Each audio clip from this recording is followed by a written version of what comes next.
కేంద్ర హోంశాఖ సహాయ మంత్రి బండి సంజయ్ను వెంటనే మంత్రివర్గం నుంచి బర్తరఫ్ చేయాలని అంబేద్కర్ ఐక్య ప్రజా సంఘాల నాయకులు డిమాండ్ చేశారు. మంచిర్యాల జిల్లా లక్సెట్టిపేట మండలంలోని అంబేద్కర్ విజ్ఞాన మందిరం వద్ద జరిగిన మీడియా సమావేశంలో వారు సంజయ్ వ్యాఖ్యలను ఖండించారు. అలాగే ఇటీవల పద్మశ్రీ పద్మవిభూషణ్ అవార్డులో గద్దర్కు అవమానం జరిగిందన్నారు. ఈ సందర్భంగా అంబేద్కర్ యోజన సంఘం మండల అధ్యక్షుడు ముల్కల రామ్దాస్ మాట్లాడుతూ గద్దర్ గురించి హద్దులు దాటి బండి సంజయ్ మాట్లాడటం సిగ్గుచేటని, గద్దర్ను విమర్శించే స్థాయి సంజయ్కు లేదని అన్నారు. జిల్లా నాయకుడు చాతరాజు రాజన్న మాట్లాడుతూ గద్దర్ పోలీసులను, బీజేపీ కార్యకర్తలను చంపినట్లు ఆరోపించడం తగదన్నారు. ప్రజా సంఘాల ప్రతినిధి కళ్యాణం రవి మాట్లాడుతూ సంజయ్కి గద్దర్ విలువ తెలియదన్నారు. ఎందుకంటే గద్దర్ అన్నను ఒక అంతకునిగా గుర్తించడం అది చాలా బాధాకరం. దీన్ని మేము తీవ్రంగా ఖండిస్తున్నాం. గద్దర్ అన్న చరిత్ర అనేది ఘోరంతా కూడా కాదు. గద్దర్ అన్న ప్రజాపల్లెల గుండెలలో ఉండే గద్దర్ అన్నను నువ్వు అవమానపరుస్తున్నావు అంటే ఖబర్దార్ బండి సంజయ్ గారు, నువ్వు ఒక బీసీ బిడ్డమని మర్చిపోతున్నావు. బీసీలకు ఎంతమంది కోసం ఆయన పోరాటం త్యాగం చేసిండని నువ్వు మర్చిపోతున్నావు అని సందర్భంగా తెలియజేస్తున్నాను. ఎందుకంటే ఈ ఢిల్లీ నుంచి గల్లీ దాకా ఒక ప్రజాయుద్ధ నౌక గద్దర్ అన్న పేరు చెప్తే ఢిల్లీ గడగడలాడింది. నువ్వు మామూలు ఒక ఎంపీ అయినందుకే నువ్వు ఆగుతలేవు. నువ్వు కేంద్ర మినిస్టర్ అయినంత మాత్రాన ఎస్సీ ఎస్టీ దళితుల మీద దాడులు చేస్తున్నావు, భౌతిక దాడులు చేసే క్రమంలో నువ్వు ఉన్నావు. కాబట్టి ఖబర్దార్ బండి సంజయ్ గారు, ఈ సందర్భంగా మీకు హెచ్చరిస్తున్నావు. బీజేపీలు ఎక్కడ చూసినా ఎస్సీ ఎస్టీల పైన దాడులు చేస్తుండ్రు, భారత రాజ్యాంగాన్ని నిర్వీర్యం చేసే విధంగా మాట్లాడుతుండ్రు. దయచేసి కేంద్ర హోంశాఖ అమిత్ షా గారు కూడా అదేవిధంగా ఏ మినిస్టర్ చూసినా ఈరోజు భారత రాజ్యాంగం మీద అవమానకరంగా మాట్లాడుతారు, దళితుల పైన మాట్లాడుతారు. ఖబర్దార్, మీకు రానున్న రోజులలో విలేజ్లలో తిరగకుండా చేస్తామని సందర్భంగా తెలియజేస్తున్నా. అంబేద్కర్ సంఘం మరియు ప్రజా సంఘాల ఆధ్వర్యంలో నిన్న బండి సంజయ్ గారు కేంద్ర హోంశాఖ సహాయ మంత్రి అని చెప్పుకుంటున్నటువంటి బూట్లు మోసి ఆ పదవిని కొనుక్కున్న వ్యక్తి. అదే గద్దరన్న తన నిస్వార్థంతో ప్రజల పక్షాన పీడిత తాడితల జనాల కోసం ఆట ఆడి పాట పాడి గోసి గొంగడేసి ప్రజా ఖండాంతరాలు తిరుగుతుంటూ కూడా ఆ పాటను తన జీవన విధానానికి ప్రజలు ఎట్లా ఉండాలి, ప్రజల జీవన స్థితిగతులపైన నీవు చెప్పుకుంటున్నటువంటి పోలీస్ శాఖ కూడా పోలీసుల స్థితిగతులు ఎట్లా ఉన్నాయో ఆ పాట రూపంలో పోలీసుల పైన కూడా పాట రాసి వాళ్ళ ప్రేమను చూరకున్న గద్దరన్న ఈరోజు ప్రజాయుద్ధ నౌక ఏ రాష్ట్రంలో పోయినా ఏ దేశంలో పోయినా ఆయన ఒక ప్రజాయుద్ధ నౌక గద్దర్ అంటేనే ఒక మహానుభావుడనే గుర్తించింది. ఇలా అమిత్ షా అంబేద్కర్ను అవమానిస్తాడు, నువ్వేమో మా గద్దర్ను అవమానిస్తావు. అసలు మీరు ఇచ్చేటువంటి అవార్డులు గద్దర్ కుటుంబం అడిగిందా, ఎవరు అడిగినరు? ఇలా ప్రభుత్వం తన పాలసీ ప్రకారం కొంతమంది మహనీయులను ప్రపోజల్ పంపింది. నువ్వు ఇస్తే ఇయ్యనుంటివి, లేకుంటే లేదు. కానీ ఏం చేసుకుంటావో పో అన్న ధోరణి నీ అహంకార పూరితానికి ఇది నిదర్శనం.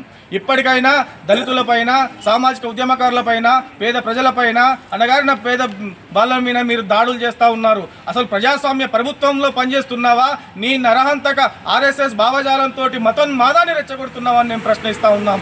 ఇలా గద్దరన్నాను నువ్వు అవమానపరిచినావు, వెంటనే అవి వెనక్కి తీసుకోకపోతే నీ ఎక్కడి దాకానైనా నిన్ను ప్రజా సంఘాలు, ప్రజలు, మేధావులు, విద్యార్థులు అన్ని సంఘాలు కలిసి నిన్ను వెంటాడుతాయని మేము ఈ సందర్భంగా తెలియజేస్తున్నాం. మరి ప్రతిష్టాత్మకంగా కేంద్రం ఇచ్చేటటువంటి పద్మశ్రీ పద్మభూషణ్ అవార్డుల కోసం మరి గౌరవ స్వర్గీయ గద్దర్ గారి పేరును సూచిస్తూ లేఖలు పంపించడం జరిగింది. మరి ఆ విషయాన్ని దృష్టిలో పెట్టుకొని మరి రాజ్యాంగం ద్వారా నియమించబడినటువంటి గౌరవ హోంశాఖ సహాయ మంత్రి బండి సంజయ్ గారు మరి గద్దరు హంతకుడని, గద్దర్ది మరి కమ్యూనిస్టు భావజాలమని, మరి మా నాయకులను ఎంతోమందిని చంపిండు, పోలీసులను ఎంతోమంది చావు కారకుడైండు, చంపించిండు అని చెప్పేటటువంటి అనుచిత వ్యాఖ్యలు చేయడం చాలా ఇది గర్హనీయము. మేము దాన్ని ఖండిస్తూ ఉన్నాం. ఎందుకంటే గద్దర్ అనే వ్యక్తి ఆయన ఉద్యమకారుడు కావచ్చు, అది ఆయన ఏం చేసినా కూడా ప్రజల కోసం చేసిండు, ఏం చేసినా ప్రజల పక్షాన ఉండి పోరాడిండు. కాబట్టి ఆ రకంగానే నువ్వు ఏ విధంగానైతే ప్రజల్లో ఉండి ప్రజల కోసం పనిచేస్తూ ఉన్నావు, ఆయన కూడా ప్రజల కోసం తాడిత పీడిత ప్రజల కోసమే పనిచేసిండు. అంతేకాదు గద్దర్ వారు కూడా జనజీవన స్రవంతిలో కలిసిన తర్వాత మరి ఎన్నో రోజులు తెలంగాణ ఉద్యమాల్లో ఉన్నాడు, లేదా ఇతర ఉద్యమాల్లో కూడా పాలు పంచుకొని మరి ప్రజా జీవితాన్ని అనుభవించిండు. ఒకవేళ పోలీసులను చంపినట్లు కనుక అయితే, లేదా మీ బీజేపీ వాళ్ళని చంపినట్లు కనుక అయితే చట్ట ప్రకారంగా చట్టం ఉంది, భారత రాజ్యాంగం ఉంది, మరి న్యాయపరంగా ఉన్నది, ఆయన శిక్షించేటటువంటి అవకాశం ఉండే. మరి అలా ఆయన చనిపోయిన తర్వాత ఆ మహానీయుని యొక్క సేవలు కొనియాడకుండా కేవలం ఒక దుర్బుద్ధితోని ఈ బీజేపీ అనేది వాళ్ళు ఏమంటే ఇప్పుడు మా అధ్యక్షులు గారు చెప్పినట్టు ఈ రాజ్యాంగాన్ని భారత రాజ్యాంగం రచించినటువంటి అంబేద్కర్ని అవమానించిన ముఖ్యమంత్రి అదేవిధంగా రాజ్యాంగాన్ని అవహేళన చేస్తూ రాజ్యాంగం ద్వారానే మరి ప్రభుత్వంలో పదవులు అనుభవిస్తూ అదే రాజ్యాంగాన్ని మరి అది దళితులను వాళ్ళు ఒక టార్గెట్ చేసి ప్రతి ఒక్క దళితులను వాళ్ళకు ఇది చేసుకుంటూ మరి ఏ విధంగానైతే ముస్లింలు వ్యతిరేకం అంటూ వాళ్ళు పోతారు. అదే కాదు గద్దరన్న గారు చనిపోయినప్పుడు కూడా ఇదే బీజేపీ వాళ్ళు ఆయన యొక్క సేవలు కొనియాడి ఆయనంత మంచివాళ్ళు లేడు అది లేదు ఇది అని చెప్పేసి అని శవానికి దండలేసినటువంటి సందర్భాలు ఉన్నాయి. చూసినా మొన్నటికి మొన్ననే. మరి ఇవన్నీ కూడా 2 నాలుకల ధోరణితోని అంటే వాళ్ళకు నచ్చినప్పుడు ఒక మాట ప్రజలకు నచ్చినప్పుడు ఒక మాట మాట్లాడుతూ ఒక రకంగా ఒక పద్ధతి ప్రకారంగా మరి బీజేపీ ఈ విధంగా దళితుల మీద చేస్తున్నటువంటి భౌతిక దాడి అనుకోండి లేకుంటే సామాజిక పరమైన దాడి అనుకోండి ఇలాంటి వాటిని మేము ఖండిస్తూ ఉన్నాం. ఒకవేళ నిజంగా వాళ్ళకి కనుక చిత్తశుద్ధి ఉంటే మరి భారత గౌరవ ప్రధాని గారు బండి సంజయ్ గారిని హోమ్ మినిస్టర్ సహాయ మంత్రి నుంచి తొలగించాలి, బర్తరఫ్ చేయాలి.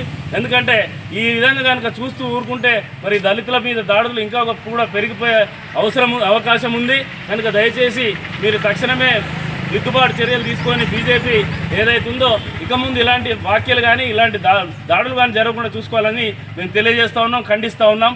మేము లక్షట్పేట అంబేద్కర్ సంఘం తరపు నుంచి జై భీమ్ జై అంబేద్కర్.